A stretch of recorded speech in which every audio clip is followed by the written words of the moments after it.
코로나19로 어려움에 처한 난민들을 기독 NGO 피난처가 돕고 있습니다. CGN-TV와 한국외국제선교회가 선교사 양성을 위한 업무 협약을 맺었습니다. 생각하는 선교, 지혜로운 선교를 위한 선교는 팩트다. 오늘의 YGN-와이드 1번입니다. 문화장벽을 깨뜨려 선교의 지경을 넓힙니다. 손창남의 문화장벽 브레이크 YGN-와이드 2번으로 만납니다.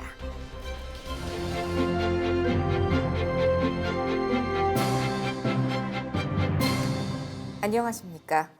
매 요일마다 섹션을 통해 더 깊이 있는 글로컬 선교교육 뉴스 전해드리고 있는 CGN-투데이입니다. 화요일인 오늘은 선교입니다.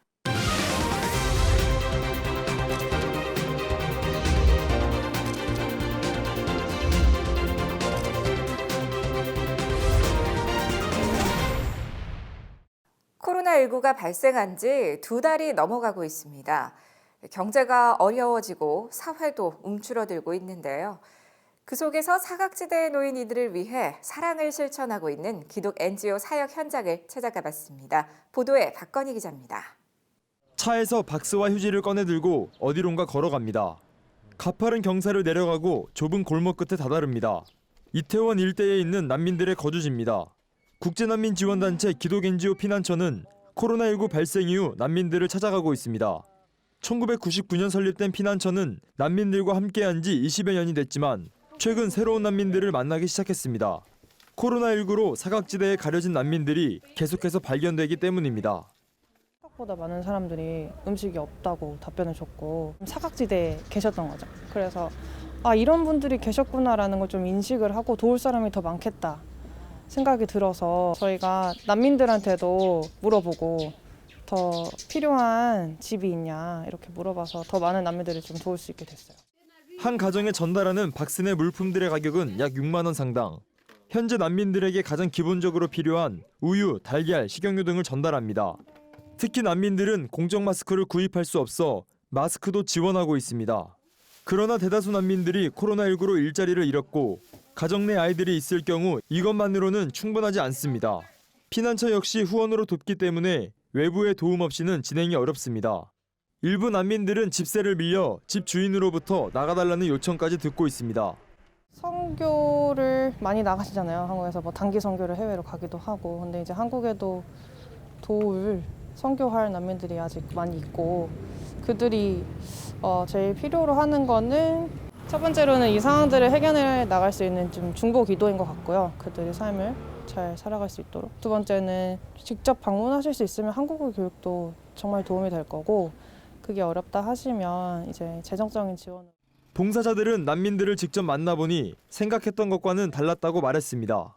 우리와 똑같은 사람이다라는 부분을 사실 생각하면서 도와왔으면 좋겠다는 생각을 했어요.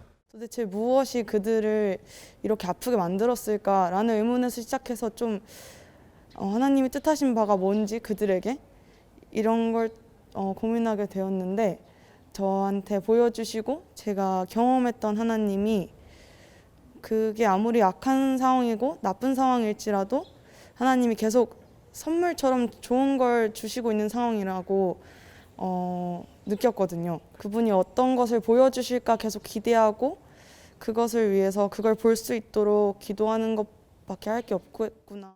크리스천 난민들은 한국교회와 성도들이 하나님의 마음으로 자신들을 바라봐주길 부탁했습니다. The church is the only one that does not discriminate against the refugees. Otherwise, when you go to other organizations, as a refugee, people don't like you. But the church people, they are very kind. They always support the refugee. Even when the government is trying to frustrate us, they encourage us with their prayers.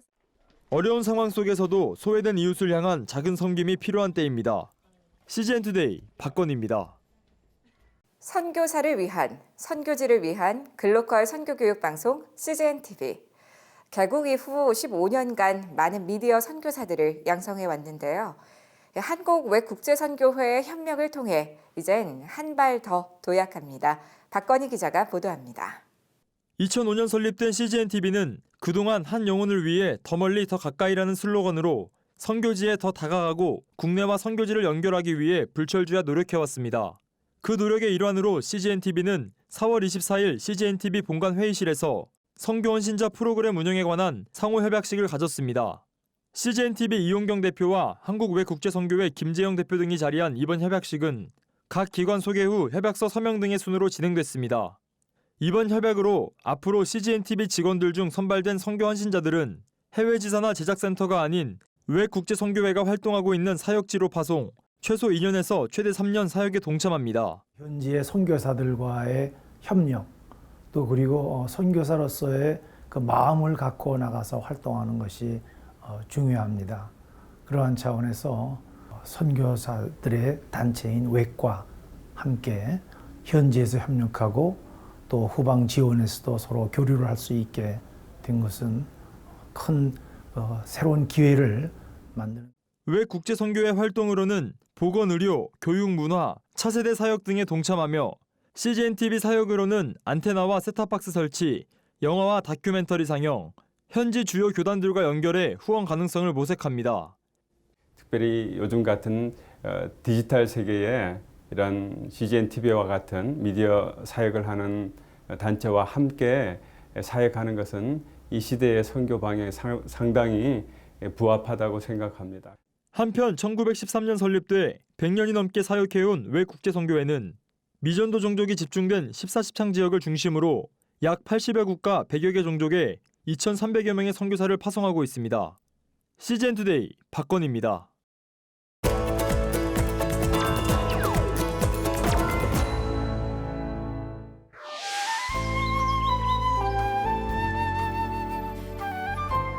(2016년) 크림의 문상철 박사님이 204명의 선교사들을 대상으로 연구한 보고서가 있습니다. 여기에서 응답자들의 40.2%가 한국 선교 침체의 가장 큰 요소로 교회의 양적 성장이 침체기에 이른 것으로 지적했으며 이로 인한 후원 기반이 약화된 것으로 판단하였습니다. 또한 교회의 선교적 열정이 약화되었다고 응답한 사람은 28.64%를 차지하였는데 이는 한국 교회의 침체와 선교 마인드 약화가 선교 침체의 주요한 외부적 요인이라고 여긴 것입니다. 하지만 세부적으로 진단해 보았을 때 많은 선교사들은 선교 지속 가능성을 두고 개선 여지가 가장 많은 요소로 내부적인 요인을 꼽았는데요. 선교사의 자질 향상이 중요하다고 47.74%가 응답하였습니다.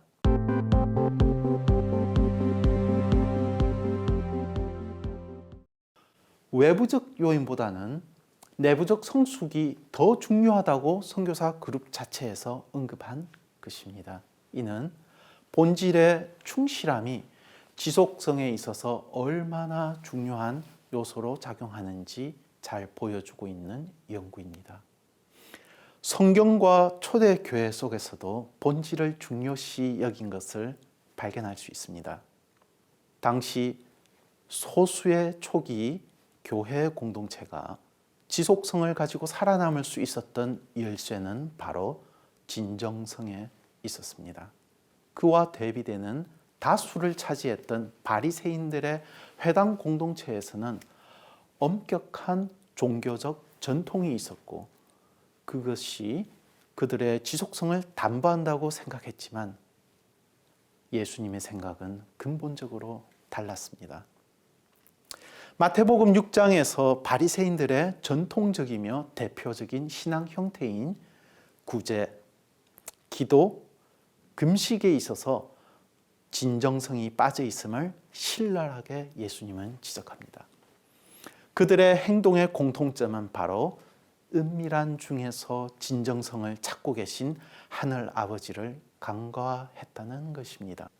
이에 비해 교회 공동체는 전통보다는 철저하게 진정성에 기반한 삶을 살고자 노력했습니다. 그 예로 하나님께서 우리의 죄를 용서하신다는 진리를 당시 바리새인의 회당 공동체도 알았지만 초대교회 공동체는 그 진리의 진정성이 담보되어야 함을 알았던 것입니다.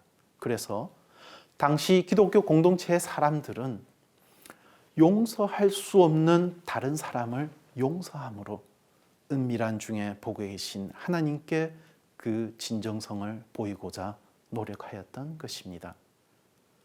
오늘날 우리는 기존의 규범이나 체제, 가치, 심지어 종교의 영역에까지 환멸이 생겨나고 있는 시대에 살고 있습니다. 다시 말해 그럴듯한 말이나 주장보다는 삶의 전반에 있어서 진정성이 요구되는 시대라고 볼 수 있습니다. 이는 선교의 영역에서도 요구되고 있으며 좀 더 깊게 들어가면 복음에 대한 우리의 진정성과 복음에 대한 우리의 진실된 태도를 되묻게 됩니다.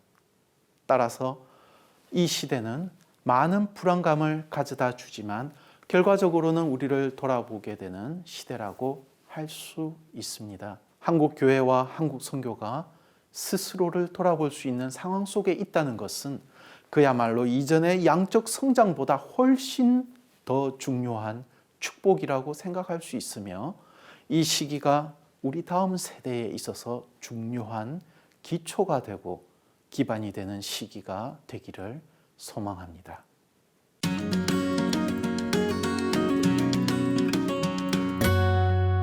안녕하세요. OMF의 손창남 선교사입니다. 제가 먼저 이 사도행전에 나오는 세 구절을 여러분들께 좀 읽어드리도록 하겠습니다. 사도행전 11장 19절부터 21절의 말씀인데요. 그때 스데반의 일로 일어난 환난으로 말미암아 흩어진 자들이 베니게와 구브로와 안디옥까지 이르러 유대인에게만 말씀을 전하는데 그 중에 구브로와 구레네 몇 사람이 안디옥에 이르러 헬라인에게도 말하여 주 예수를 전파하니 주의 손이 그들과 함께 하심에 수많은 사람들이 믿고 주께 돌아오더라. 아주 가슴 뛰게 하는 상황입니다. 여기 예루살렘으로부터 핍박을 받아 흩어진 그런 많은 성도들이 여러 곳에 가서 복음을 전했는데 지금 여기 나오는 이 말씀은 안디옥이라고 하는 곳에 가서 복음을 전한 사람들의 이야기입니다.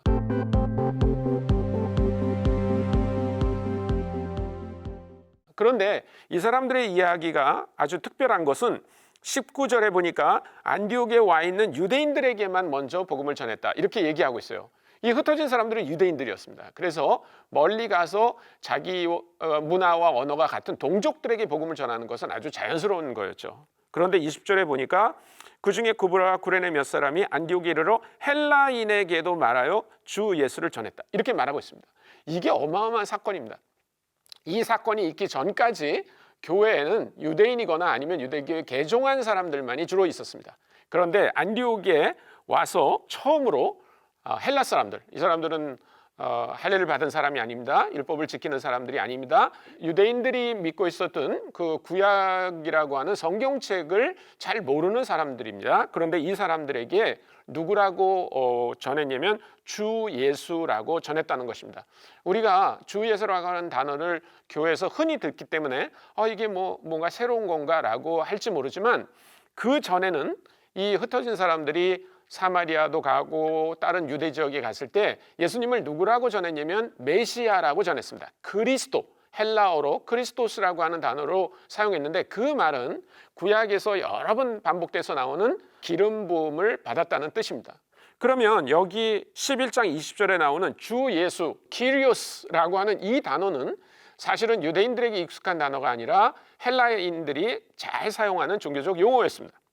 헬라인들은 이 키리오스라고 하는 단어를 자기들이 믿고 있는 신을 부를 때 사용하는 타이틀로 썼어요. 예를 들면 우리가 아는 것처럼 제우스라든지 헤르메스라든지 아폴론이라든지 이런 신을 부를 때 이 사람들은 키리오스 이렇게 불렀던 것입니다. 그 단어를 이 흩어진 사람들이 헬라 사람들에게 복음을 전하는데 사용했다는 것입니다. 이것을 특별히 그 스코틀랜드에 보면 에딘버러 대학이라고 하는 그 대학이 있는데 그 대학에서 선교학을 오랫동안 강의했던 앤드루 월즈라고 하는 교수님이 상징 빼앗기를 한 것이다 이렇게 말하고 있어요. 영어로 symbol theft라고 합니다. 그러니까 이 말은 뭐냐면 선교사들이 이교도들 지역에 가서 복음을 전할 때 이교도들이 갖고 있는 종교적인 용어라든지 아니면 상징이라든지 이런 것들을 취해서 복음을 전하라는 겁니다. 그러면 우리가 전하는 복음이 이 사람들에게 익숙하게 들린다는 거죠.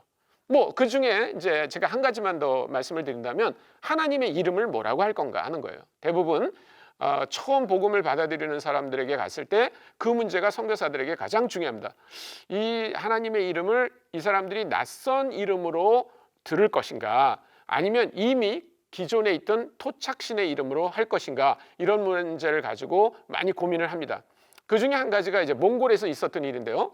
몽골에 선교사들이 가서 보니까 보랑이라고 하는 그런 이름이 있었지만 이것이 옛날 불교하고 관계가 있다고 생각했기 때문에 그것을 버리고 율통성 에쟁이라고 하는 그런 하나님의 이름을 한번 만들었었어요. 그랬더니 몽골 사람들은 이 하나님은 외국에서 온 분인가 보다라고 생각했습니다. 그래서 결국은 보랑이라고 하는 이름을 가지고 복음을 전했을 때 굉장히 많은 몽골 사람들이 이 복음에 반응을 했다는 것입니다. 여기 사도행전 11장 21절에도 보면 그 결과로 주의 손이 그들과 함께 하심에 수많은 사람들이 믿고 주께 돌아왔다, 이렇게 되어 있습니다. 그래서 우리가 전하는 복음이 많은 현지인들에게 이해되기 위해서, 그리고 그 많은 사람들이 주님께 돌아오기 위해서 우리는 이런 일을 계속 해 나가야 된다고 생각합니다. 감사합니다. 오늘의 단신입니다. 미국 장로교가 오는 6월 20일 미국 메릴랜드주 볼티모어에서 개최할 예정이던 224차 정기총회를 온라인으로 진행합니다. 신종 코로나 바이러스 감염증 확산으로 총회 개최 여부를 두고 수차례 회의를 열었던 미국 장로교는 최근 회의에서 만장일치로 이같이 결정했습니다.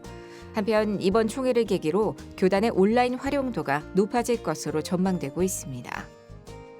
코로나19와 함께 온라인 예배가 확산되면서 교회 유튜브 계정 구독자가 출석 교인 수를 크게 웃도는 사례가 나오고 있습니다. 경기도 성남 분당우리교회와 선암목자교회 유튜브 구독자는 24일 기준으로 가파른 상승세를 보여 각각 12만 7천여 명과 10만 2천여 명을 기록했습니다. 이는 분당우리교회의 출석교인 2만여 명과 선암목자교회의 작년교인 기준 9,400여 명을 훨씬 웃도는 수준입니다.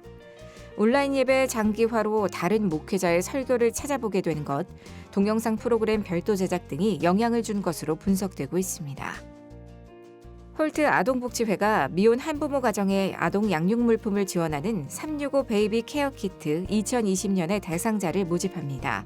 365 베이비 케어 키트는 미혼 한부모들이 경제적 어려움으로 아동 양육을 포기하지 않도록 희망을 전하는 캠페인으로 양육 필수품, 코로나19 확산 방지를 위한 개인 위생용품 등이 전달됩니다. 5월 10일까지 신청 가능하며 자세한 내용은 홀트 아동복지회 홈페이지를 통해 확인할 수 있습니다.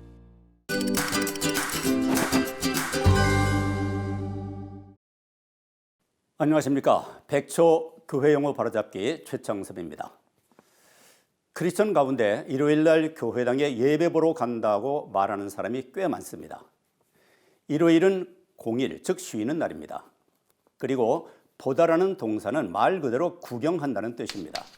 그래서 일요일날 교회당에 예배 보러 간다고 말하는 것은 쉬는 날 교회에 예배 구경하러 간다는 말입니다. 예배당은 어떻게 생겼나? 사람들은 얼마나 많이 모이나? 성가대는 찬양을 잘하나? 그런 것들을 구경하기 위해서 교회에 가는 사람이기 때문에 하나님을 예배하는 것과는 전혀 상관이 없습니다. 반면에 주일날 교회당에 예배드리러 가는 사람은 예수님께서 부활하신 주님의 날에 교회당에서 하나님을 예배하는 사람입니다. 따라서 단순히 단어 두 개를 다르게 쓰는 사람이 아니라 예배 보러 가는 사람은 믿음과는 상관이 없는 사람이고 예배 드리러 가는 사람은 말 그대로 하나님을 예배하기 위해서 교회에 가는 사람입니다. 제가 첫 방송에서 말이 사고를 지배한다고 말씀드렸습니다. 아무리 긴 세월 예수를 믿어도 말이 변하지 않으면 믿음이 성장하지 않습니다. 혹시 시청자 가운데 일요일에 예배 보러 간다고 말하는 사람이 있으면 먼저 말을 바꾸시기 바랍니다. 말이 사고를 지배하기 때문에 말이 바뀌어야 의식이 바뀌고 의식이 바뀌어야 믿음이 뿌리를 내릴 수 있습니다. 연일 더 기승을 부리는 코로나19로 고통받는 미국을 위해 함께 기도해야 할 텐데요. CGN투데이는 미주 CGNTV와 함께 코로나19 위기, 미국을 위한 기도 캠페인을 진행합니다. 미국 현지에서 긴급하게 전해온 영김 캘리포니아 39지구 연방 하원 의원 후보의 영상 기도 편지로 오늘 CGN투데이 인사드립니다. 함께 기도해 주십시오. 시청해 주셔서 고맙습니다.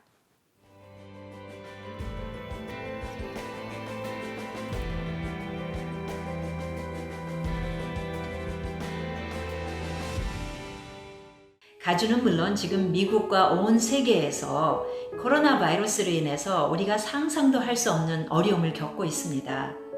저희가 살고 있는 이 가주에서는 지역 주민들이 자택 격리를 하면서 필수 업체들을 제외한 모든 비즈니스들이 문을 닫고 교회에서 함께 예배도 못 보고 있는 그런 상황입니다. 이런 상황을 보면서 정말 예수님께서 오실 때가 더 가까워지지 않았나 하는 생각을 하게 됩니다. 이럴 때일수록 우리 기독교인들이 깨어 일어나고 또 하나님께 다가오며 우리가 하나님과의 관계를 재정립하고 올바로 하는 그런 시간이 되기를 간절히 빕니다.